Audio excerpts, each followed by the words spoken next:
Bonjour à tous. Alors aujourd'hui, je vous propose un petit exercice donc pour s'entraîner à calculer une moyenne dans le cas où on a une série de notes, tout simplement sans coefficient. Donc ici, on a un élève qui a 11, 13, 8, 9, 4 et 4. Et on va d'abord calculer sa moyenne. Ensuite, on rajoutera deux petites questions pour justement pouvoir travailler les formules. Donc, comment calcule-t-on la moyenne? La formule dans ce cas-là est très simple pour faire la moyenne. Quand on n'a pas de coefficient, on fait la somme des notes, d'accord, c'est-à-dire la somme de tous les points qu'il a eu à tous ses devoirs, et on divise par le nombre de notes. Donc on va faire 11 plus 13 plus 8 plus 9 plus 4 plus 4, et on va diviser par 1, 2, 3, 4, 5, 6, 6 qui s'appelle l'effectif total. On a 6 valeurs ici. Donc 6 notes, 24, 32, 41, 41, 8, 49. Donc 49 sur 6. Vous voyez que ça donne 8,16, etc. Donc on arrondit à 8,17. Donc voilà comment on fait pour calculer une moyenne. Deuxième question. Alors maintenant, l'élève se demande s'il peut avoir finalement 10 de moyenne à la fin du premier trimestre, et donc, voilà, s'il reste un contrôle, est-ce qu'il peut y arriver? Il y a deux méthodes, on va dire, qui me viennent à l'esprit. Tout d'abord, méthode intuitive. Qu'est-ce que peut se dire l'élève? Pour l'instant, il a 49 points au total sur ces 6 notes.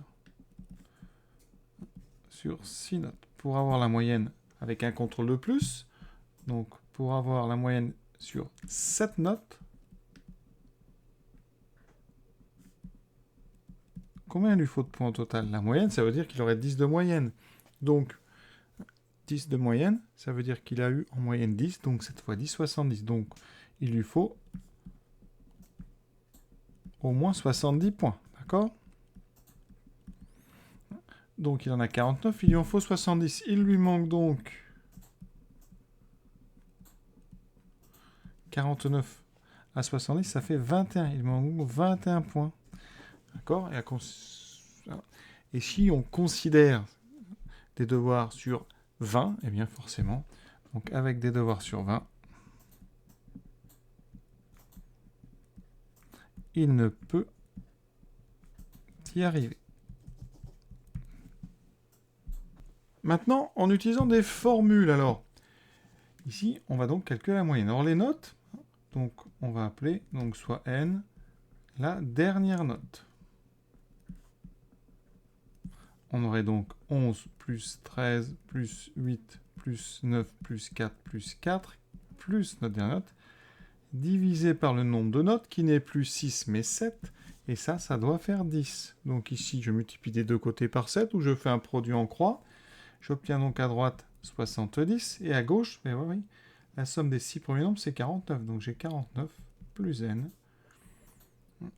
d'accord, qui doit faire 70, et donc n doit être égal à 70 moins 49, qui nous donne 21. Or, vous avez bien compris qu'ici les notes sont entre 0 et 20. Or, les notes sont des nombres inférieurs ou égaux à 20, donc c'est impossible. Et j'aurais dû préciser ici, soit n la dernière note, n est un nombre entre 0 et 20. Ça peut être un nombre avec des virgules, hein. Mais ici, vous voyez, comme on trouve sur 21 et que c'est des notes inférieures ou égales à 20, c'est donc impossible. Troisième question. Donc maintenant, on repart sur nos 6 premières notes. Donc il a eu 11, 13, 8, 9, 4 et 4. Et on va mettre deux contrôles supplémentaires. Donc appelons donc soit n et p les deux notes supplémentaires. D'accord, donc n et p, c'est des nombres, un nombre entre 0 et 20. Alors, maintenant, quelle est la moyenne? La moyenne devient donc la somme de toutes les notes. Donc on a donc déjà nos 6 premières notes qui vont donner 49, plus nos deux nouvelles, n plus p. Et ça, divisé par le nombre de notes, qui est maintenant devenu 8. Hein, les 6 premières plus les 2 supplémentaires. Et ça, on veut n et p pour que ça fasse 10. Donc, petit produit en croix. 49 plus n plus p doit être égal à 80. D'accord? Ça veut dire donc que n plus p doit être égal à 80 moins 49. Ça donne 31. Donc, vous devez trouver deux notes entre 0 et 20 dont la somme vaut 31. Donc, c'est facile. On peut prendre n égale 15 et p égale 16, par exemple. Alors, il y en a d'autres. Hein. Vous prenez des nombres à virgule, 14,5, 16,5, etc. Tous les couples entre 0 et 20 avec la somme qui vaut 31, il y en a une infinité, hein, à condition de pouvoir prendre des nombres à virgule. Eh bien, alors si vous prenez des nombres entiers, il n'y en a pas une infinité. La note minimale pour n, ça sera 11, parce que si n est 11, alors p vaut 20.